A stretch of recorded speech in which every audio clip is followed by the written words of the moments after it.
using batteries to power electrical activities can be frustrating. Batteries are expensive, and they tend to run out when you need them the most.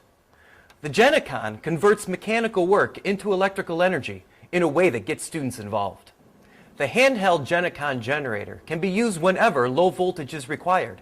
It can produce up to 6 volts. Students can power their own circuits and learn how electricity is produced. When mechanical energy is exerted on the handle of the Genecon, it acts as a generator and produces electricity. The Genecon is also a motor, so if it is connected to another current source, such as another Genecon, the handle will turn. There are so many things to do with the Genecon.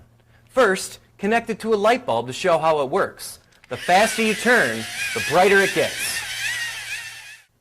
There are many accessories and activities that work beautifully with the Genecon.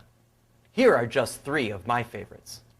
Use it with a parallel circuit board to show how much force is required to light more bulbs.